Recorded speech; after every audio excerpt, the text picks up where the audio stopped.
जिस समय भगवान राम ने भी रावण को मारा तो उनको कमजोरी पता चली थी कि रावण की नाभि पे अटैक करूंगा तो बात बन जाएगी। सामने वाले की कमजोरी दुर्योधन को मांगनी चाहिए थी, पता करनी चाहिए थी, बजाय के कहने के लिए पश्यताम पांडु पुत्राणाम आचार्यम महतीम चमुम। क्या कर दिया तुमने आचार्य? ये उनको ये समझना चाहिए था कि मेरे गुरु की खुद की एक कमजोरी अश्वत्थामा है, उनका पुत्र, और जो आगे चल के वध का कारण बना। बोला अश्वत्थामा हाथी मारा गया और उन्होंने शस्त्र छोड़ दिए। ये बजाय चर्चा करने के कि हमारी क्या वीकनेस, उनकी क्या वीकनेस, हमारी क्या स्ट्रेंथ, उनकी क्या स्ट्रेंथ।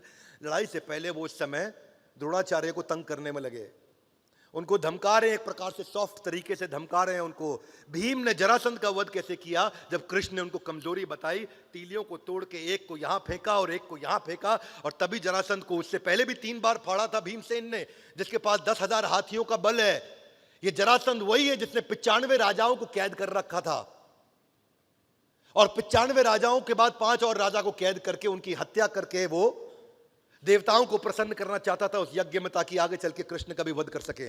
जरासंध, उस जरासंध को मारने के लिए भीम को वीकनेस नहीं पता थी, वरना जरासंध को कभी नहीं मारा जा सकता था। बचपन से कहानियां सुन रहे हैं कि जादूगर की जान उसके तोते में होती है, तोते को मारो तो जादूगर का गेम ओवर। सुनिए सब पिक्चरों में, यस नो? सामने वाले को समझे, कंपटीशन को समझे। तो कंपटीशन एनालिसिस मैं पहले अध्याय के 3रे श्लोक से सीखने के लिए आपको गुजारिश करूंगा। उसको समझिए कि भगवद गीता एक ऐसा ग्रंथ है जिसमें आपको हर प्रकार का मैनेजमेंट समझ में आता है। कई लोग उसको धार्मिक पुस्तक समझते हैं। मैं उनसे प्रार्थना करूंगा थोड़ी देर के लिए इस विचार को जरा साइड में नहीं रखेंगे तो आपको लाभ नहीं मिलेगा जीवन में। क्या मेरी बात समझ आ रही है? Yes no? कई बार लोग सरदारों का मजाक उड़ाते हैं, सरदार जी 12 बज गए, सरदार जी 12 बज गए, सरदार तुम्हारे 12 बज गए, चुटकुला सुनाते हैं। लेकिन ये बदतमीजी के पहले उनको ये मालूम नहीं कि 12 बजने के पीछे एक्चुअली कहानी क्या है। नादिर शाह जो कि इन्वेडर था 1737 में, और नादिर शाह ईरान की तरफ से भारत में प्रवेश किया था। उस समय पंजाब पार करते हुए दिल्ली में आ गया था, और दिल्ली में मुगलों को कमजोर देख करके नादिर शाह ने इन्वेजन चालू किया, और हमारी औरतों को, हमारे पैसे को, धन को लूट के ले जाया करता था। सेना बहुत बड़ी थी, सिख कम्युनिटी बहुत छोटी थी उस समय। पर सिख कम्युनिटी ने क्या किया? वो जानते थे कि नादिर शाह की कमजोरी क्या है, ये शराबी है, ये कबाबी है, ये औरतों की संगत करता है, इनकी पूरी टीम ऐसी है।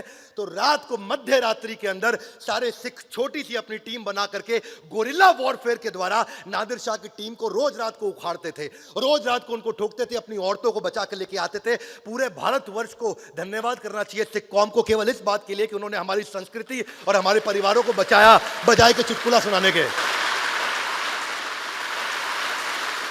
दुर्योधन को चाहिए था यह, बजाय कहने के कि पश्यताम पांडु पुत्राणाम, उसको पता करना चाहिए था कि गुरुदेव क्या कमियां हैं सामने वाले की। जैसे सिख कौम ने उनकी कमियों को देख करके वहां जाके गोरिल्ला वॉरफेयर से उन पर अटैक किया।